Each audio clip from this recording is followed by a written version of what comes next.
the Keith McGuires and the Kane Pattersons and the Vonta Bentleys, and those guys looked Sure. really good on film in high school. Not only like Kane Patterson, not only was their middle linebacker, but then he turned around and was the starting running back for his team. So it was Right. really cool to see just how athletic these guys are, and at that young of an age.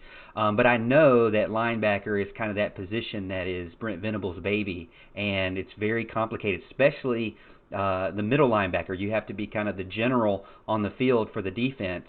And we know that Chad Smith's going to be your Will, Skalski's going to be your Mike, and we know that Isaiah Simmons obviously is going to be the Sam, one of the highest snap counts. I always check that on TigerNet, the snap Mhm. count, and he had almost 900 snaps last season, so we know he's going to be at Sam.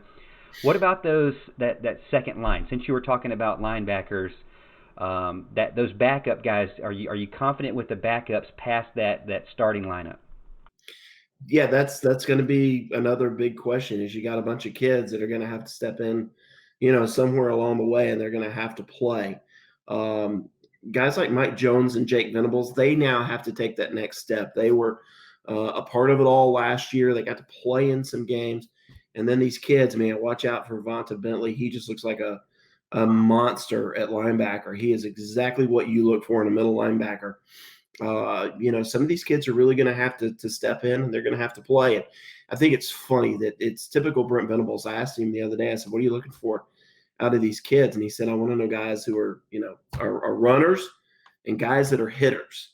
And it really starts on special teams. Remember Ben Boulware, his freshman year, didn't get to see the field a lot during the game, but he was big on special teams. And that's kind of been what Skalski, that's what Chad Smith has done. Some of these young guys, you're going to see him out there really early, and Brent Venables is going to be looking for his hitters, and he's going to see who's wanting to step up, because typically that's your linebackers and your safeties, your defensive backs. That's who it is. Of course, the one guy that really stood out there last year was Xavier Thomas, who plays like a linebacker or a safety.